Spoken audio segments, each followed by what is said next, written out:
Every leader faces moments where tough decision must be made, not based on urgency, but based on impact. In this episode, we dive into the heart of the project prioritization, and we are going to explore how the right choices can shape the future of an organization.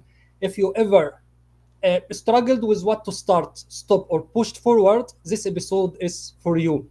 Before we begin our episode, I highly urge and encourage everyone with a presence on this platform or any other social media channel to speak up for Palestine. What is happening right now in Gaza is a clear violation of humanity, and I'm sure that no one can accept, no human being on this planet can accept or endorse what actions made by the occupying entity.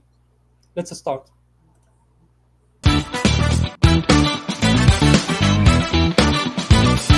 Welcome, listeners. Today we are delighted to bring you another inspiring episode of Tahaddi, the podcast dedicated to helping you enhance your management skills and navigate your career journey. Your host, Sameh Makky, your go-to expert in project management and career coaching. Every Wednesday, we invite esteemed guests to join us and share valuable insights from their respective industries. They will provide unique perspectives and practical advice, leaving us all with a nugget of wisdom to apply in our personal and professional lives. Newcomers to our show, don't forget to hit the subscribe button to ensure you stay updated with every new release. Now, let's kick off today's engaging discussion. Stay tuned.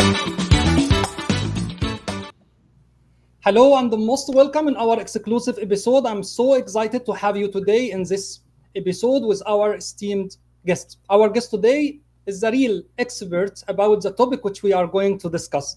He is the CEO and the co-founder of Transparent Choice. He is a leading authority in project prioritization and portfolio management, having worked with global organizations, helping them make smarter strategic decisions. With a rich background in software, data analytics, and decision science, our guest also is a guest lecturer at the Oxford University and a sought-after speaker at PMO deliver successful projects. He is on a mission to help PMOs deliver successful projects, and for today, he is here to share insights on how to prioritize what truly matters and lead with clarity in the face of complexity. It's my pleasure to introduce and welcome Stuart Easton. Stuart, I'm so glad to have you today, really. Sameh, my friend, it's great to see you today. Great to be talking to you. Thank you very much for having me on. I think the honor is mine, not the other way around. So I'm honored to be here. Thank you so much.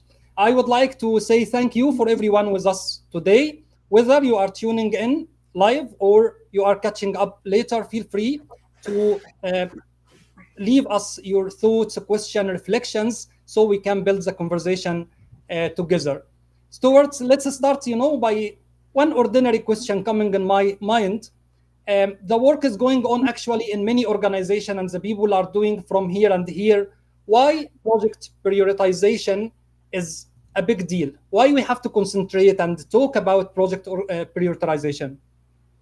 Yeah, it's a good question, actually. So one of the challenges is that, we all go off and we read the textbooks, or we do our certifications or whatever it is. And one of the things they teach is that, it's like check boxes, checkbox, checkbox, checkbox. And one of those check boxes is strategic alignment, project prioritization. It's a checkbox. No, it's not a checkbox. It's the single most important thing, process in the whole of the project management world. And the reason I say that is that imagine you picked your projects, right?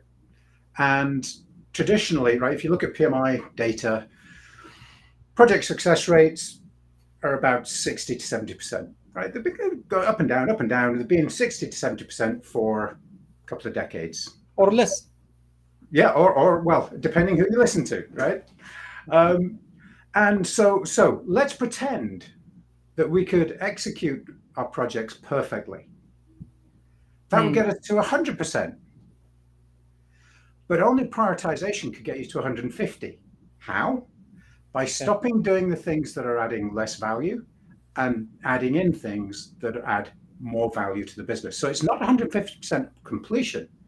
It's 150% more value to the organization just by picking the right projects and delivering them in the right order to maximize the flow. So prioritization is important because it's about how do you allocate resources. It's important because it's about how do you resolve conflict.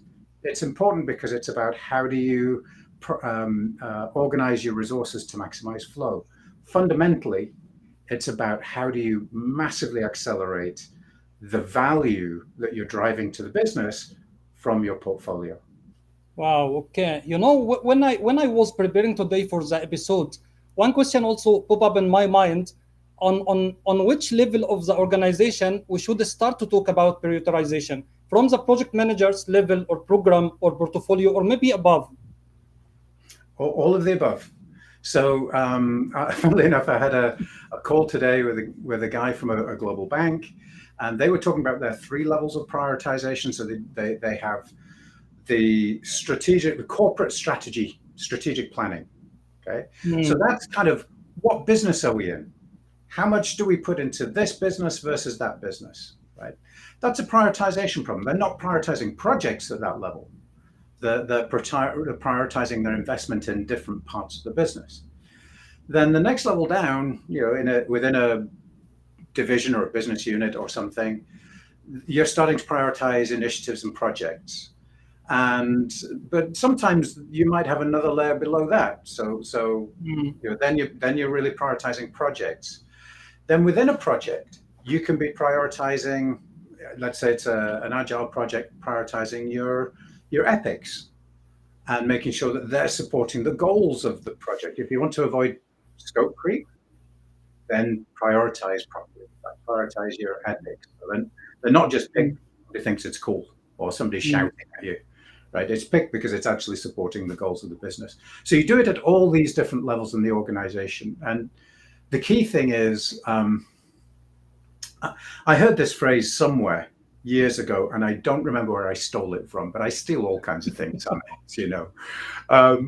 So it's one man's ceiling is another man's floor, right? So by that, what I mean is within this really senior level, the C-suite level, right? They're doing prioritization of their big investments. Okay. And they don't really care about anything below that, right? They don't think of that as prioritization. That's just execution. But if you're at the level below, you're doing this strategic thing called prioritization, right? Okay. And you're prioritizing, you're saying, okay, well, these 10 programs are important. But everything below that, that's just execution, right? But the people driving those programs, right, they need to prioritize within their thing, right? They're doing their strategy. So one man's ceiling is another man's floor, right? The guys at the top of the organization really don't care about the detail down here, but that detail is really important, and that hierarchy of prioritization is really, really powerful if you can make it work. Not many organizations do make it work, by the way. Not many organizations have the fire and the will to make it happen, right? But they should, because it can fundamentally transform the performance of the whole organization. Wow. I'm sure the impression in many minds of the professionals there, project prioritization, that's equal to portfolio management. But what I understood from you right now, it's from the project coordinator, maybe project management officer, project manager, program manager, all they have to embrace this mindset of prioritization while they are doing their tasks and work. Absolutely. And always be asking, why are you doing what you do? So mine's a small company. So every week we have a little sync call where people have the chance to stand up and say, this is what I did this week, right? Just for individual contributors get to stand up and say, this is what I did this week. But they also have to say, why did that matter to our strategic goals? Okay. So what we're trying to do is drive that accountability right the way down. So even an individual contributor is thinking, these are the business goals we're trying to achieve. So should I do this task or this task first? Yes, that's right. Awesome. I'd like to say thank you to Mr. Mohammed Dajani. Thank you so much for joining and your time. Ibrahim Mustafa, He's saying one man ceiling is another man floor. Yes, type. I heard one sentence from you in many talks I have attended earlier.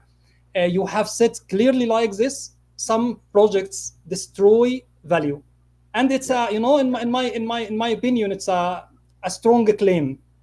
Can you explain more about this concept? Absolutely. So imagine this. Well, actually, let's start with a statistic. Okay. So the PMI did some research a few years ago. It's actually about 6 or 7 years ago, I think.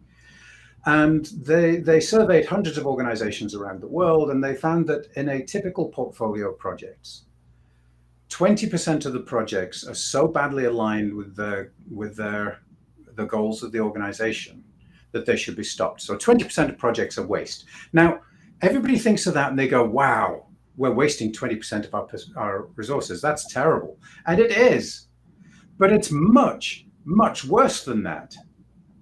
So here's an experiment you can all do, right? After this session, don't go do it now. I don't want anybody getting hurt. It's okay. Right? But here's an experiment you can do after this session, is find a big space.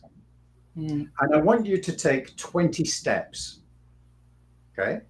I want you to take 16 steps forwards and 4 steps backwards. Okay. And see where you end up. Yes, okay. So those 4 backward steps, that's the 20% of projects that are so badly aligned, because they're not just neutral. They're taking you backwards. Then I want you to start again. Go back to the start and take 16 steps forward. And don't take 4 steps backwards, and see how much further forward you are. Right? Okay. And you will find that you can leap forwards. So put that into business context, right? If you just stop doing the projects you shouldn't be doing, you don't need more resources. You don't need more people. Just stop doing the things you shouldn't be doing, and you will suddenly leap forward in your ability to execute the strategy of the business and deliver value. And again, most people, again, we are trained in the project management community. We like a good checkbox list, right? We love a good maturity framework. This is not that. It's so much more important than that. Right? This is absolutely, when you get it right, it's absolutely transformative. And so go do that experiment after the session, and you'll be amazed how much further forward you are. I got it actually. You know, I got the idea regarding wasting time, for an instance, in doing something. If you need to get out of this thing, you will add more and more resources and the efforts actually to get out. I had a fabulous conversation earlier today with an EPMO at one of the world's biggest communication companies. And she was telling me about how in her company, they have these huge projects that are soaking millions of dollars, and they're not going well. But they've spent so much on it that the executives who own them feel like they have to sell the project and keep it alive at any cost because we've spent so much on it. No. That's right. Yes. Right? Don't waste more. Don't waste more. Don't waste more. Yeah, just stop now. If it's not adding value, if it's not deliverable, stop it, move on. Right? So the only thing we can control, we can't change the past. We can only control the future. So let's focus on the future and forget the past. Yes, it's better to consider it as a sunk cost and move forward instead of paying more and exerting more. 100%. Yes, 100%. amazing. I absolutely agree. We hear a lot about, alignment to strategy, especially in project management when we are, giving the training of project management or project management professional certificates. There is a big part regarding alignment with strategy, and this role has evolved over the last few years to be a part of the mindset of the project manager. But how can you define it in particular way? Yeah, so this is really tricky.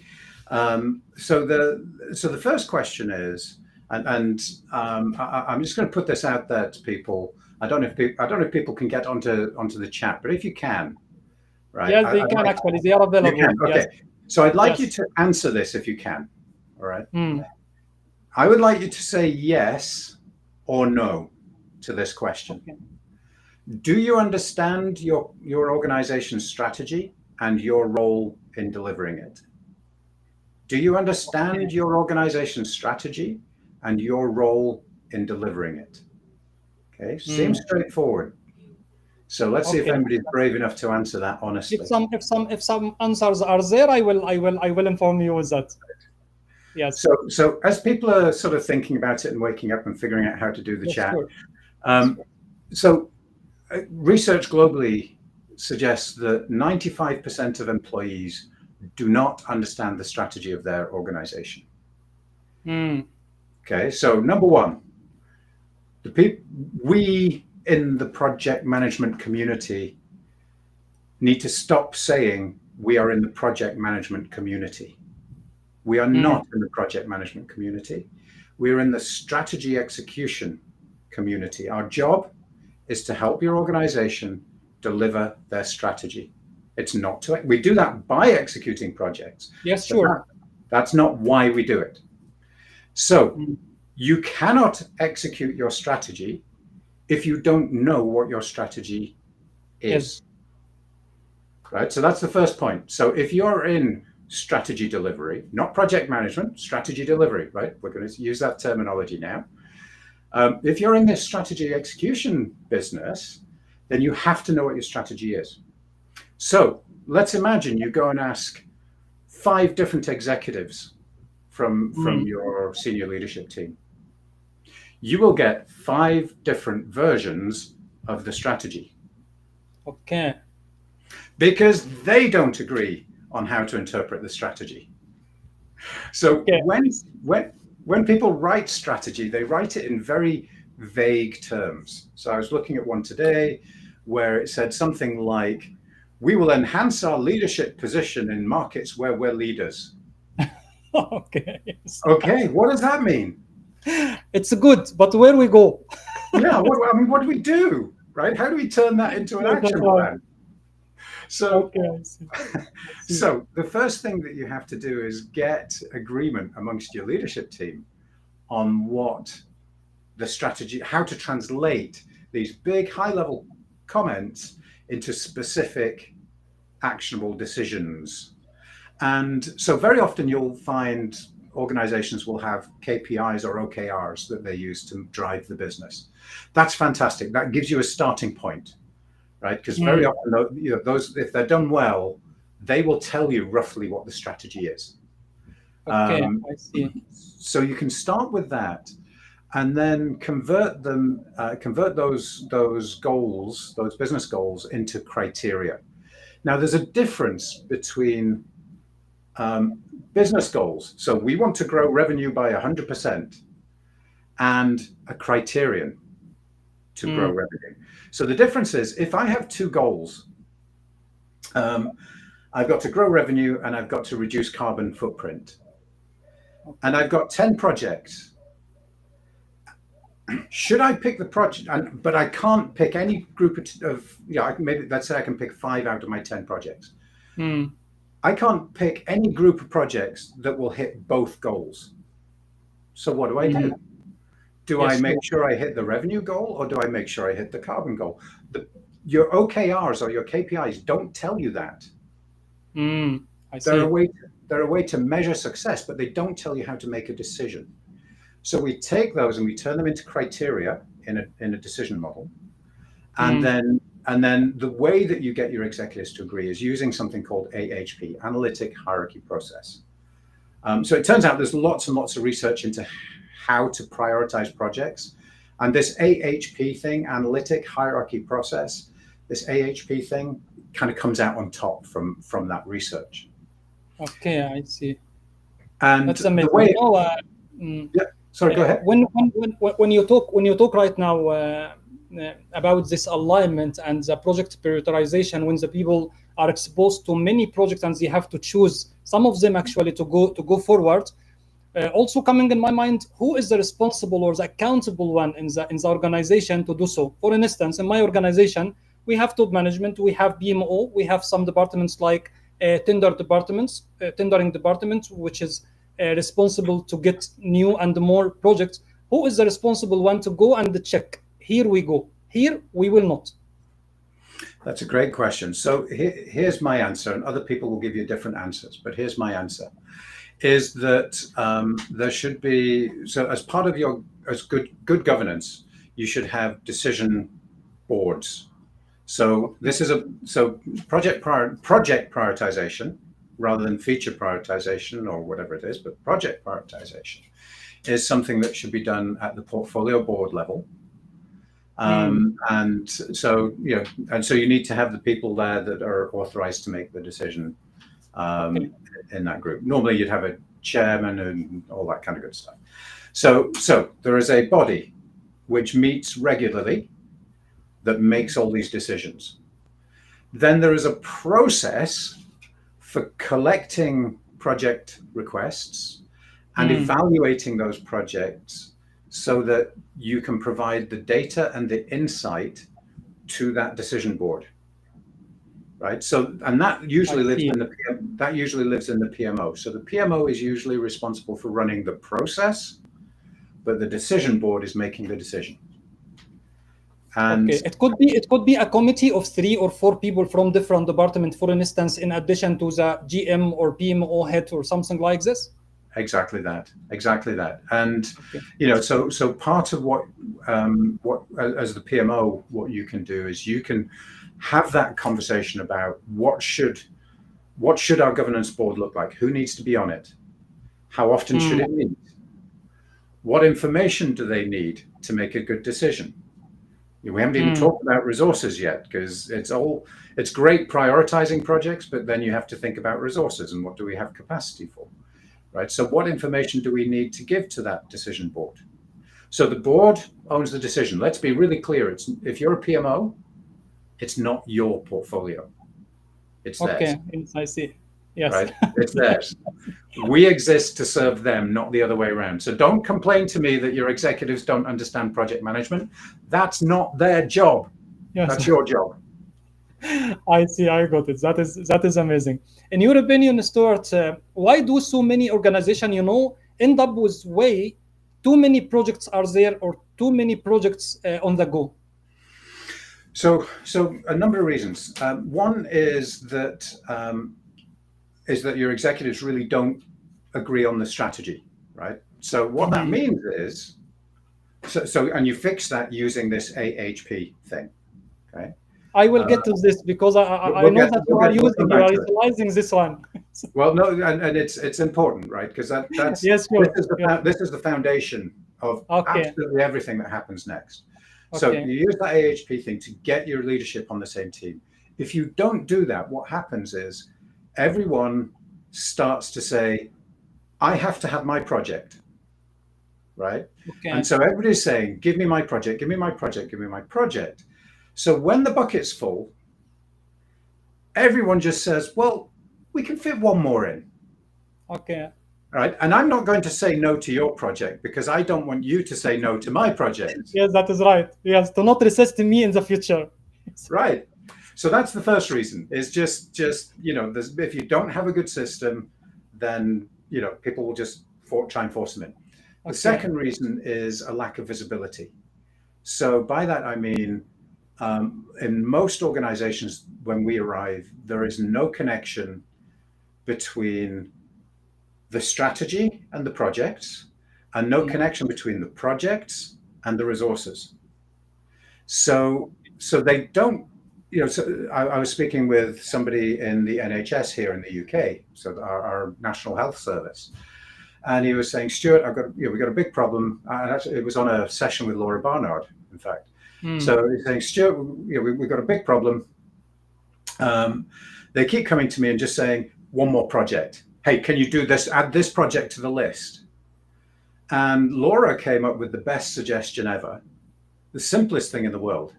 She said, next time that happens, just show them the list of all the projects and all of the resources that those projects consume, and show them that you've used all the resources. And then just ask a simple question. Which project would you like me to stop in order to make space for Wow. your new Yeah. project. Yes. So That's it's it. coming to prioritization. Yes, that's right. Wow. So the very next day, the chief operator, I spoke to the guy, like a week later, and the chief operating officer of his part of the NHS came down and said, I want you to do this project. So he just prepared the sheet, right? Because we'd had the He came discussion. with much of enthusiasm, Yes. Yeah, it was perfect timing. And so he said, here's the sheet of everything we're doing and the resources. What would you like me to, because look, there are no more resources. So what would you like me to stop? And he looked down the list and went, oh, no, you can't stop any of those. You just keep doing those. My project will go away. Boom! Go to the deal. Yes. Fantastic result. So sometimes that really helps.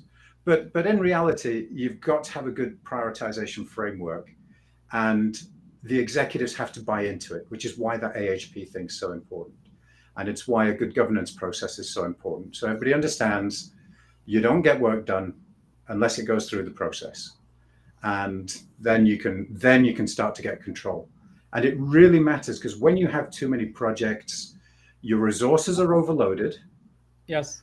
When they're overloaded, that means they're task switching, they're hopping from task to task and then back again, right? Exactly. And when you do that, you are horribly inefficient, right? 30-40% of your capacity is lost when you're task switching like that. So if you have too many projects, right, that's bad for the resources because they feel overworked. It's really bad for the business because it's destroying capacity. It's just throwing it away. Okay. I will go back maybe to 2 points. When you have mentioned regarding the strategy, and everyone in the organization, by I mean, he should know about the strategy and how I'm helping my organization implementing the strategy on the big level. How can we discuss and talk and distribute the strategy, or not distribute it, to discuss the strategy with the people on the floor who are executing the projects? Should I give training, or should I talk with them in the meetings, or how can I make it practically? Absolutely. So what I would suggest, so most companies will have some kind of documentation that cascades strategy, but it's so vague, right? It's like that thing I said earlier about, we're going to enhance leadership in markets where we're a leader, right? Something, okay, that's useless, right? So this process of doing prioritization, right? The most important step is when you take your criteria that we talked about, and then you weight those criteria. So the reason that AHP is important is because it's very structured, and it makes the leadership team have a conversation and agree on how to interpret the strategy as a set of weighted criteria, so that you can use that to drive decisions. So if you take that set of weighted criteria and publish it to the team, then you're saying, what you're doing is you're translating the vague strategy into a set of rules that we can use to make decisions up and down the organization. And we've seen customers where they've done that. They've done this process to weight the criteria, and one of them put the slide up in a town hall meeting. It was a government department in Australia. Okay. And there was a riot. And all the people in the town hall meeting said, stop, we need a copy of that. We have never heard you, the leadership team, tell us what the strategy is in any way that we've understood before. Give us a copy of that. So yes, you need that high level stuff that strategy people love putting out. But if you then augment that, add to that a really clear picture of the drivers of the business and the relative importance of them, then people can understand, what should I do? If it's a choice between revenue and carbon footprint, right? If I've got to make a decision on what I do today, and revenue is 10 times more important than carbon footprint, then you should go and focus on the revenue. It's that simple. I see. Yes, I see. That is awesome. Is it considered the strategy is it considered like a confidential document and shouldn't be distributed on, widely in the organization? It varies organization to organization. Mm, So very often there will be, so is it confidential as in don't share it outside the organization? Yes, okay. absolutely. Mm, mm, Is it mm. confidential as in don't share it outside our department? The answer is sometimes. Okay. So if you're working on your company's R&D projects, Mm, for example, right? That's something you probably want to keep really secret, okay. right? But if you're working on your IT portfolio, do you know what? Everyone's working on digital transformation, CRM, ERP, and AI. Everyone's doing that. Yes, So, that's right. right? Do we care? I'm not sure. So check in your. It's an excellent question, actually, Sameh. But Thank you so much. check with your organization, check with your Okay. boss before you start sharing it too widely. Amazing. We talk now about prioritization. In my opinion, from the general overview. If we can go more in details, how can we go into the prioritization, maybe criteria or structured way we can teach the people how to go with prioritization, maybe on the tasks level when they are working on projects, or projects level when they are working on program, or much more when they are working on the portfolio management?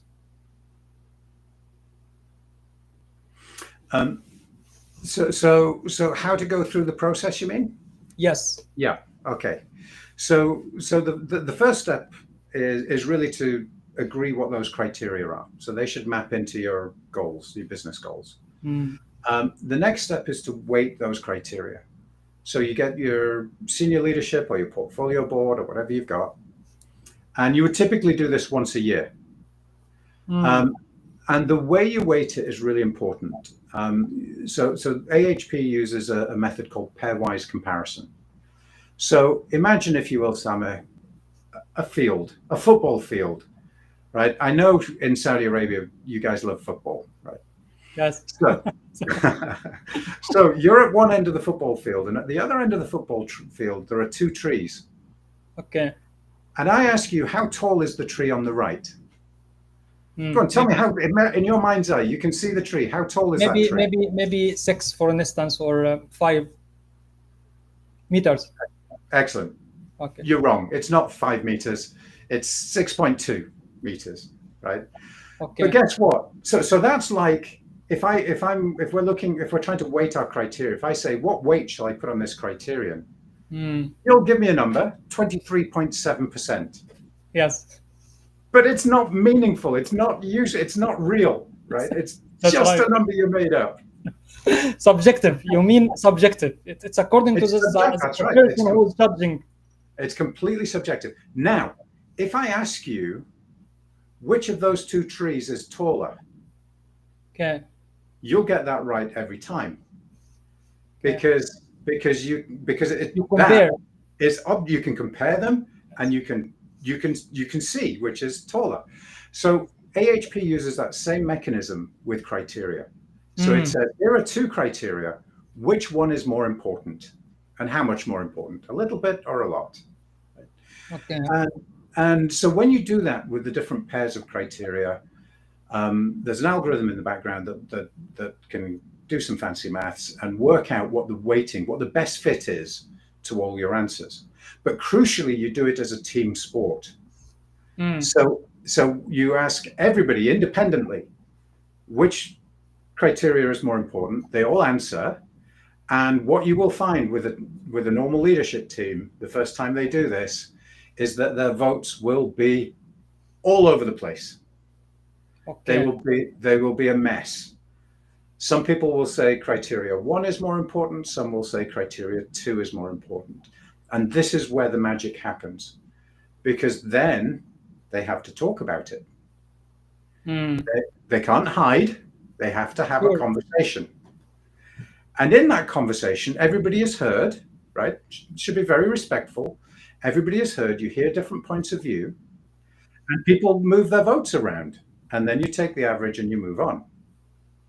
And when you do that, you end up with a set of weighted criteria that the leadership team feels ownership of. it. The rest gets easier. Now we score projects against those criteria. So each project that comes in, we take it through a series The of process, steps. yes. Yep, series of steps to evaluate it. A couple of stage gates, maybe. Maybe we do a quick evaluation, knock some out, right? So it's a process. You're scoring them against your criteria, and then you end up with some nice, pretty pictures that tell you which projects are the best projects. Yes. Okay. And when you get there, there's one mistake people will make. So the first mistake is they'll often just make up a magic spreadsheet to score projects. Generally doesn't work because you've missed that important step of getting buy-in and ownership from the leadership team. Because remember, they don't even agree on what their strategy is before that meeting. Yes, that's right. After the meeting, they do, right? That's what that meeting is for. So if you miss that and you try and do it in a spreadsheet, then nobody will believe in your spreadsheet and they will just go back to doing what they did before. Okay, so that's the first mistake people make. Second mistake that people make is they will take the score, right? So you end up with a score in AHP, you end up with a score, every project gets between 0 and 100. Okay. The higher the score, the better the project, the better aligned it is with your strategic Our goal. strategy, yes. Absolutely. So people will take that number and say, we'll do the highest ones. No, because we have to think about money and resources. Okay, yes. So if I've got two projects, concerns as well. Absolutely. So if I have two projects that score 80, but one costs me $1 million and the other costs me $5 million, those projects are not equal. The one that gives me 80 points of value, right, it has an 80% alignment with my goals, but cost me $1 million is far better than the one that cost me $5 million. Okay. So what you need to do is take that value score and then divide it by the cost of the project, and make sure you load that cost up, right? So it's not just how much money you spend on capital equipment, it's how much time you spend on people, on consultants, things like that, right? That's all part of the cost of your project. And some people will say, well, we've got, we already hired those people. That's a sunk cost. No, it's not a sunk cost. It's just a cost that you're using every month and allocating to different projects. Yes, so you have to count it as a cost. So that then gives you a nice ranking of your projects from the best value for money to the worst value for money. And then you can start, then you can do the first cut at picking a portfolio. But we still haven't talked about resources. Yes. You know what you have explained right now. I believe that it needs a high level of maturity of the people who are doing such calculation and such discussions. Since when we are encountering right now maybe 10 tenders on the platform from the government, and we are applying for most of them, and we have got, for instance, we have one project with 1 billion, another project with 200 million, and so on, and we have got actually this 1 billion project. No one in this situation can go ahead and even can have the courage to say that no, we will not go with this 1 billion, and we will prefer this one because it's matching our criteria and our aligned with our strategy. It's very difficult. It needs very high level of maturity, Yeah. Well, but here's the thing: is you don't actually need maturity in an individual. You need maturity in the process. Yes. On the organization level. Yes. So if you have that, then that process should support the individuals. So for example, if you look in our software when we do this, there are a number of different visualizations, but there are two that really work hard for you, right? That add a lot of value. There's a priority matrix, which is just the value score for the project plotted against the cost of a project. So you can see where the good projects are up in the top left corner, high value, low cost, And the zombies and the pet projects, they live down in the bottom right corner, right? Low value, low cost. So it's very visual and it's really quick, and you can say, yeah, up top left, we like those, right? Then the other one is something called the efficient frontier, which is really, really powerful. And that helps you answer questions like, how much money should we spend on this portfolio? Right? Because most portfolios, the first few projects you do add lots of value. Then the next few projects add a bit less value, and the next few projects add even less value, right? If you prioritize properly. Okay. And so at some point you're spending money on projects, but they're not really adding a lot of value. So you might have $100 million budget, but maybe we shouldn't spend $100 million. Maybe we should spend $60 million and get 90% of the value. Okay. And deliver much higher impact with less effort. And when you do that, by the way, then you're not overloading your people, and they can focus on going quickly, and they can focus on delivering high quality. So often by just project prioritization, by the way, most people think prioritization is about deciding which projects to do. There's no shortage of projects to do. Project prioritization is about picking which projects not to do. Yes. Right. The first definition, I'm sure that it's the shorthand definition, Yes. Yeah, absolutely. It's all about which projects not to do. Amazing. So at that point, you've kind of prioritized your projects, and then you need to start thinking about resources and what's actually deliverable. Okay. Which is a whole other discussion, which we can, and actually I see a question there about AI tools. That's actually, where AI I'd like to say thank you. Yes, sure. Actually, I would like to say thank you at the beginning to Ms. Rabia, Ms. Lana. Thank you so much for joining us today. Engineer Ahmed Eid, thank you so much for joining us today, and your comment as well. Martin is saying the question I was going to ask. She wrote that as AI tools became more common in portfolio management, do you see them replacing prioritization frameworks or just enhancing them? What's your take on AI assisted PMOs? It's a buzzword or can help us, the AI right now with project prioritization. So I think there are areas that it can help. So for example, once you've scored your projects, you then have to overlay resources. And so you have projects, and these projects, you might have 10 or 15 different types of resources that these projects pull from. Yes. So it's all, it's all very good picking the best projects, but if you run out of your most critical resource halfway down that list, then you're done, right? So you can't deliver the projects that you really want to deliver.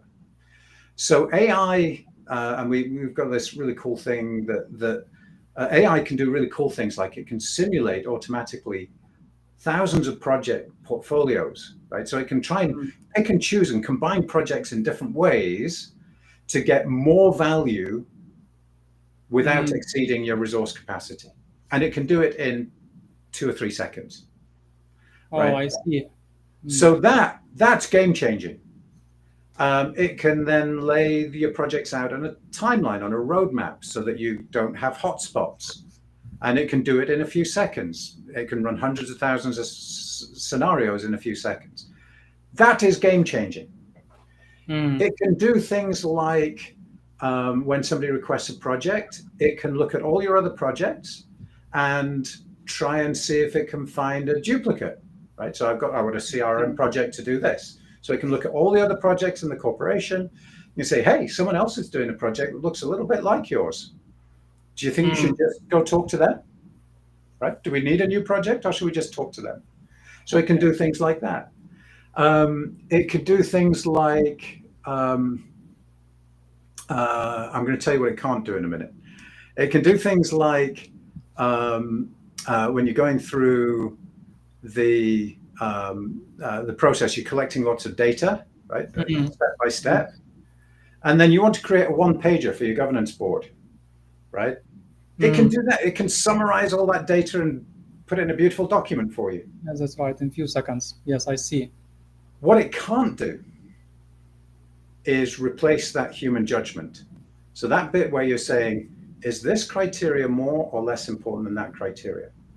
AI can't do that. Okay, yani that means those information should be a prerequisite input to the AI so we can utilize and we can benefit from the AI capabilities right now. Yep. And AI is very limited still on its ability to do things like forecasting and estimate. Okay. Right. So, and the reason I say that, so there are guys like Greyfly who are excellent, right? They can build a model that will forecast the end date and the budget of your project to 96% accuracy. Wow, 96%. That's a very high, very. The only problem is almost accurate results. Yeah. Well, the only problem is to do that, you need 5,000 or 10,000 projects worth of data to train it. Yes, that's right. And Lloyd, if you're listening, sorry if I've given the wrong number, but it was thousands. We are coming in his side, you know. Yes, that's right. So the Greyfly guys, right? What they're doing is absolutely fantastic, but very few organizations have the data to make it happen. So it's going to be a while before AI can help with things like that, right? So AI is really good at saving some time. It's really good at doing optimization things. But on that journey of subjectively weighting criteria, of scoring projects, it's limited right now. Okay. Stuart, since you are one of the esteemed professionals and experts in this field, do you see much utilization right now of AI in this field, or still not to this degree of maturity, for instance? No, there's only a couple of companies that are offering AI. So in terms of being able to automate some of the, creating documents and things, people are starting to do that. Not just in the portfolio management piece, not just in the demand management, but the different level of project management. Yes. Yeah, right across the spectrum. In terms of that really powerful optimization stuff, there aren't many tools. Transparent Choice does it. There's a company with a product called Angin that does some of the scheduling piece. Oh gosh, who else? There really aren't many technologies out there that are doing a good job of this right now. Yeah, I see. And most of the PPM vendors are focusing on the project management piece, not the portfolio management. Not the portfolio. Oh, okay, yes. So and that's excuse me, that's one of the reasons that we focus on the portfolio, is because there's a gap, there's a need. Yes, not many people are focusing on the same in the marketplace. Absolutely. Yes, I see. Stuart, you have worked with many companies in different industries. Is the process of prioritization is the same everywhere, or according to the industry we can change our work and our methodology? So it's fundamentally the same process. What changes is the fine detail. So you might have different stage gates, for example. And the criteria would typically be different if you were in a for-profit company versus a government department. In a government department, it's not so much about profit. Cash flow is important, but profit might not be. So it's not so much about profit, but it's about social outcomes. Yes. Right. Yes, so the criteria, the strategy is going to be different. Okay. And one of the things which, again, I don't know if people are looking at this and you're evaluating PPM tools and you're asking them about project prioritization, right? Ask them if they have AHP. Ask them if you can create an entirely custom criteria model, and ask them if that criteria model is hierarchical, because your criteria your goals are hierarchical, right? They just are. That's right. And what you'll probably very quickly find is that the answer to those questions is no, not really. So one of the big PPM vendors out there, for example, I was speaking to one of the people that kind of ran their consulting team, and they were saying, oh yeah, and they were very proud. They said, yeah, we've got these criteria. We've got these 4 criteria. I said, what happens if my business doesn't match those criteria? This is the point. Well, we've got these 4 criteria. It's like, well, that doesn't help me, right? So there's a lot of this is one of those spaces, Sameh, where everyone says they do it. But how you do it? But how you do it matters. Yes. Right. Yes, that's right. How you do it matters, and it's, as I said, we're talking about that 20%. Go do that experiment, right? Go take 16 steps forward and then 4 steps backward, and see which one of those gets you further forward. Yes, I see. Right? It's not a small difference. It's a huge difference. Awesome. Any examples, Stuart, from your experience regarding a project shouldn't have been done, but it was, and what was the result? What's the prioritization? Should made it differently. Yeah. So there was an interesting project in the NHS that was one of the, because it's government initiative, there was a big noise about, I'm not going to tell you which one it was. Yes, sure. Yes, it's an example only. Yes. but it was announced by the government minister, and we're putting all these resources in, and there just weren't the capabilities or the capacity to deliver it. And what ended up happening was they ended up stealing resources from all kinds of other areas of the NHS because they'd announced this big project. Okay. And they kind of made that project work. But what happened around it was that everything else collapsed because they'd stolen all the resources. And so, this one thing that they said, we're going to do this, was great, but everything else was a total disaster around it. And as a result, and we're 5 years past that particular project, and a lot of those other services around it are still trying to recover 5 years later. So, when I talk about projects that destroy value, that's an excellent example of a project that destroyed value. Okay. Do you think that if we can say about some projects failed due to exceeding the timeline, or going beyond the budget, for instance, and took too long time to be completed? Is it the same? Is it the same concept which we are telling that it's destroying the resources, away from the initial plan? Yeah, and in fact, very often what I recommend when you're building a business case or a case to change the way you do this portfolio management piece, that's often where I'll start. We'll start with some failures, right? So I talk about, we have to win the heart, the head, and the heartbreak, right? So the head is the business case that says, if we change things, we will get $20 million more value out of the portfolio. Okay, that's the head. The heart is, as an executive, I'm really frustrated because I don't know where the money's going, and I don't know why it's going there, right? So that's a heart thing. I feel uneasy. So by doing this process properly, we can not only show you where the money's going, but we can give you control over where the money's going. Oh, good, my heart feels better now. Then we get to the heartbreak. And that's where we do exactly what you say, Sameh, which is we'll work with our customers and we'll say, great, tell us a few stories of things that went really badly wrong, right? A project that just never finished, a project that took 3 times as long or cost 6 times the budget. And then what we do is we do the root cause analysis on that project. So you say, okay, you think the project failed because we didn't have enough resources. So that's a resource management problem, but it's not, right? Okay. Why did we not have enough resources? Because we had too many projects. Why did we have too many projects? Because our prioritization process is broken. Okay, yes, I see. Right? So you can draw a direct line between the heartbreak and the thing that we're trying to fix. So when you're building the case for it, it's it's the head, the heart, and the heartbreak.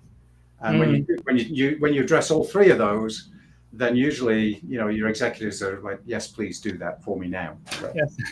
Fix it.